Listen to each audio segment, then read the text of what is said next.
Hey guys, Leslie Robbins here in the Young Hollywood Lounge. Now, in the studio we have had many cute people, but never this cute. We have two adorable dogs and an adorable dog guru, Mr. Cesar Millan. Welcome to the Young Hollywood studio. Thank you, everybody. Appreciate it. You have to introduce us to your friends. So this is the new member of the pack. His name is Chewy. He's a Corgi mix Frenchie.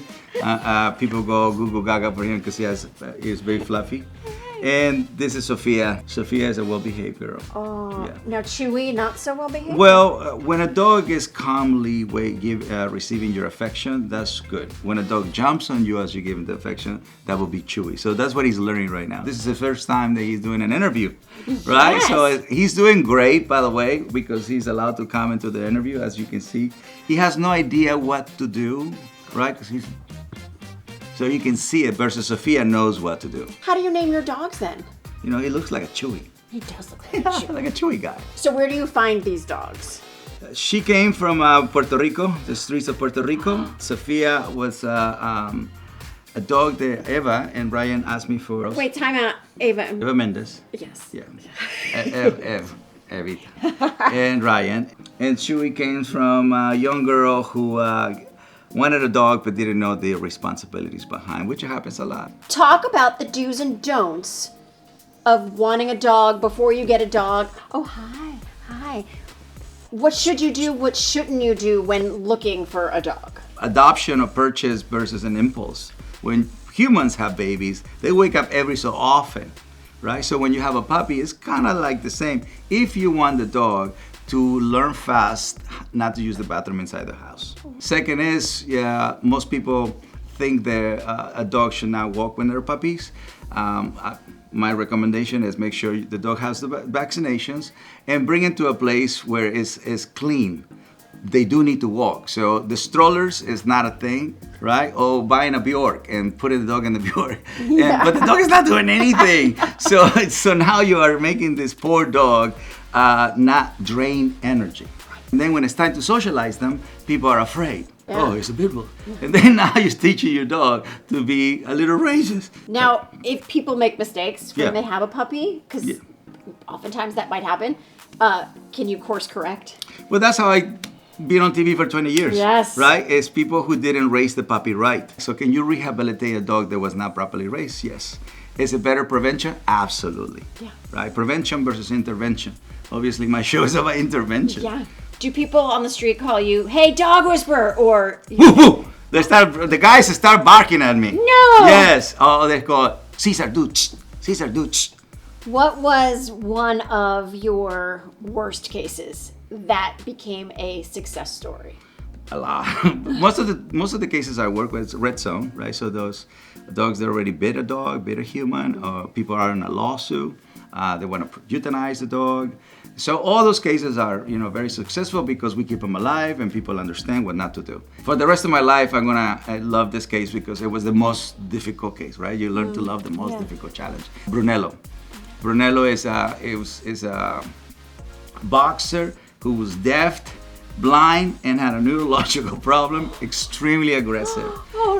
So how do you influence somebody who can't hear you, who can't see you, right? And has a wire that is not connecting to the other part of the wire. But we were able to help Brunello, and it was very difficult. And when you do a TV show, you have a certain amount of time. So it's not like you have 1 year to rehabilitate this dog. So after 90 days, I was able to help Brunello and become like this. Talk about the trajectory of your career going from unknown to now you're the guy everyone wants. I started walking dogs. I was that guy that was walking 40 dogs off leash from Inglewood to South Central. I started in the hood. And because, here in Beverly Hills, you were not allowed to walk that many dogs. Really? No, not off leash. So I did it over there. But thanks to that, the police never said anything. And there were Rottweilers, Pit Bulls, and German Shepherds. So I became known as this Mexican guy who walks a pack of dogs. And then the LA Times came and did an interview, and they asked me, what would you like to do? And I said, well, I would love to have a TV show.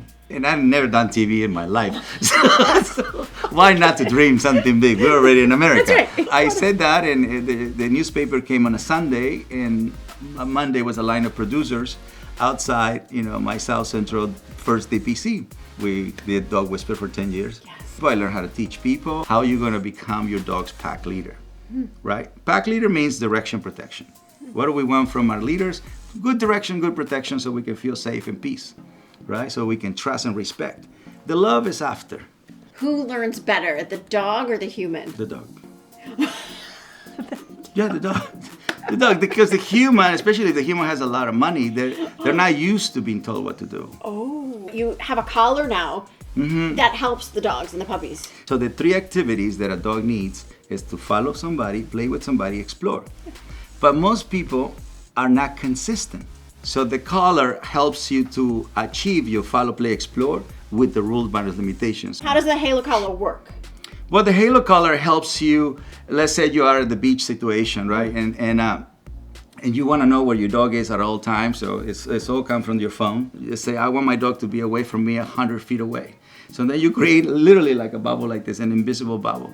And at the moment your dog is about to enter into the 100 feet, it gets a reminder, and the dog comes right back. Obviously, you practice this at home, so the dog already knows what to do when the collar vibrates or when the collar makes a sound. 11 million dogs get lost every year in America.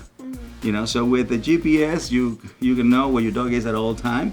That's amazing. Yeah. And you've had to kind of like bring technology into your career. Has that been easy? Growing up in Mexico, the dogs knew how to leave the house and come back. Yeah. A dog in Mexico, they're not going to need the halo collar because they can practice freedom. Do they have a trick?